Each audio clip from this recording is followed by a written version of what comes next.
Well, happening right now, a prayer vigil at Jimmy Carter's church. For the Carter family, the church, Maranatha Baptist, served as a second home as Jimmy and Rosalynn Carter continued their mission to give back through their faith. That's where we find WALB News 10's Lena Allen live in downtown Plains. And Lena, we know that you've been there all day. Kind of set the scene for us. How is it down there in Plains?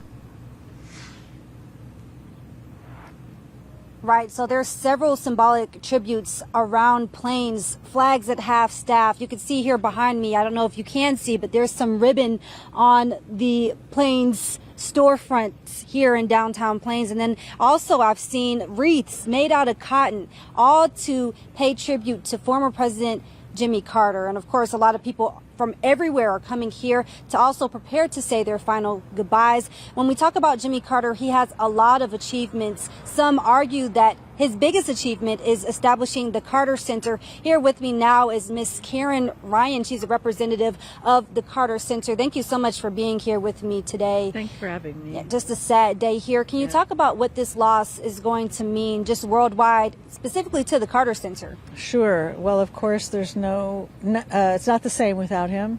And Mrs. Carter, losing them is very difficult, as you can imagine, for us.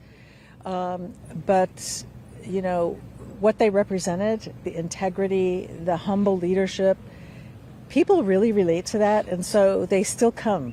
We had a gathering in May of human rights activists from 48 countries around the world, and they still come because there's something about the Carter Center, the name, the kind of the association with him that people want to be a part of. It's like integrity around telling the truth, about being brave and courageous. People want to be a part of that. So we find that it's still we have that magic. It hasn't left, but we will always treasure those times that we had them with us. Gosh, and of course you guys work to make a lot of changes worldwide with different initiatives. How will the Carter Center carry on Mr. Carter's legacy? Well, of course we've been talking about that for decades, as how to take it into the future.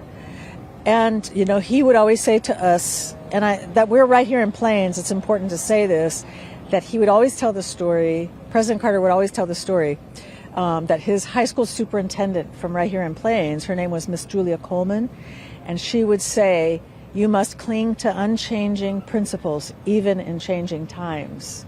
And so whatever you're facing, stick to those principles. What are those principles? Truth, justice, fairness, love. And so, our job at the Carter Center is to stay true to those principles, whether we're dealing with issues that he cared about here in the United States, poverty, eliminating the death penalty, that was something important to him and Mrs. Carter, and overseas, whether it's ending the terrible calamity in Gaza and bringing peace to Israel and Palestine, or helping the people of the Congo, or anywhere in the world. These are all connected to this idea of leadership and standing firmly with principles. So that's really our task now, is to continue to do that work, but always holding those principles in our hearts.